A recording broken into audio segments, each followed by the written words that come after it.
नमस्ते दोस्तों, book as per आप सभी का स्वागत है। आज हम एक ऐसी किताब के बारे में बात करेंगे जो आपकी सीखने की क्षमता को हमेशा के लिए बदल सकती है। किताब का नाम है how to learn almost anything in 48 hours, जिसे लिखा है वर्ल्ड मेमोरी चैंपियन तानसेल आली ने। आज की ये समरी कोई साधारण समरी नहीं है, ये एक सफर है राघव का और शायद आपका भी। तो चलिए अपनी कल्पना की दुनिया के दरवाजे खोलिए और शुरू करते हैं ये 10 मिनट का मास्टर क्लास। अध्याय 1, राघव की उलझन और एक जादुई शुरुआत। राघव हम सबके जैसा ही एक आम इंसान, दफ्तर की फाइलों का बोझ, नई स्किल सीखने का दबाव और वक्त की भारी कमी। वो हमेशा सोचता था कि काश कोई ऐसी सुपर पावर होती जिससे मैं सब कुछ जल्दी सीख पाता।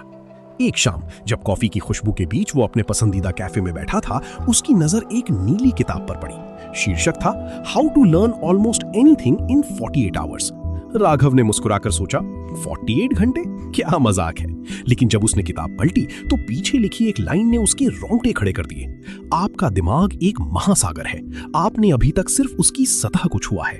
उसने किताब खरीदी और घर ले आया। अगले दिन सुबह सूरज की पहली किरण के साथ उसने पहला पन्ना पलटा। यहां से शुरू हुई तानसेल आली की पहली और सबसे क्रांतिकारी तकनीक, मेमोरी पैलेस। तानसेल लिखते हैं, याददाश्त कोई ईश्वरीय वरदान नहीं बल्कि एक कला है। उन्होंने समझाया कि हमारा दिमाग शब्दों से ज्यादा जगहों और तस्वीरों को याद रखता है। राघव ने इसे एक गेम की तरह लिया। उसने अपनी आंखें बंद की और अपने घर की कल्पना की।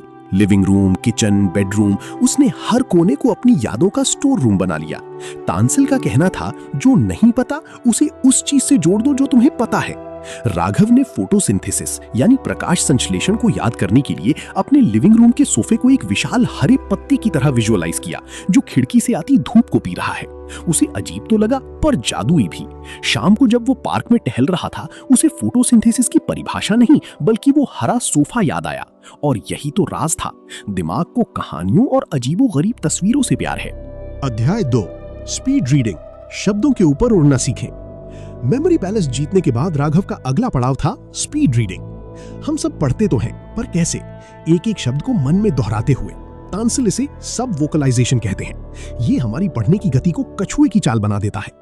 तानसेल ने राघव को एक सिंपल मंत्र दिया, अपनी उंगली को एक पॉइंटर की तरह इस्तेमाल करो। राघव ने अपनी उंगली को टेक्स्ट पर तेजी से घुमाया। पहले तो उसे लगा कि वो सिर्फ पन्ने पलट रहा है, पर धीरे धीरे उसका दिमाग शब्दों को आवाजों के बजाय तस्वीरों की तरह प्रोसेस करने लगा। तानसेल ने एक और अद्भुत बात कही, चंकिंग, पूरे वाक्य को एक ब्लॉक की तरह देखना, ना कि एक एक अक्षर की तरह। राघव ने अपनी ऑफिस रिपोर्ट उठाई, जो पहले उसे एक पहाड़ जैसी लगती थी। उसने प्री रीडिंग की, हेडिंग्स देखी, पैराग्राफ की पहली और आखिरी लाइन पढ़ी। नतीजा, जो काम 2 घंटे में होता था वो अब 30 मिनट में होने लगा। उसे लगा जैसे उसकी आंखों में कोई हाई स्पीड स्कैनर लग गया हो। अध्याय 3, माइंड मैपिंग, दिमाग का नक्शा। पढ़ना और याद रखना तो ठीक था, पर जानकारी को संगठित कैसे करें? यहां तानसेल ने पेश किया माइंड मैपिंग। राघव ने अक्सर देखा था कि वो नोट्स तो बनाता था, पर वे बोरिंग और लंबे होते थे।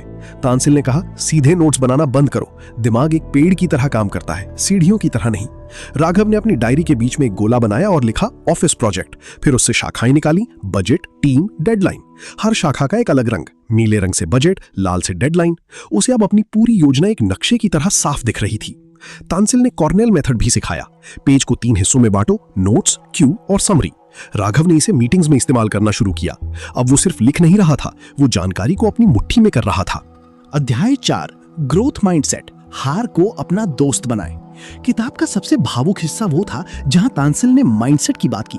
राघव को अपनी पुरानी नाकामियां याद आईं, जब वो कहता था, मुझसे नहीं होगा, मैं इस लायक नहीं हूं। तानसेल ने लिखा, आपका पोटेंशियल फिक्स्ड नहीं है, ये आपकी मेहनत के साथ बढ़ता है। इसे कहते हैं ग्रोथ माइंडसेट। राघव ने सीखा कि असफलता कोई अंत नहीं बल्कि एक फीडबैक है।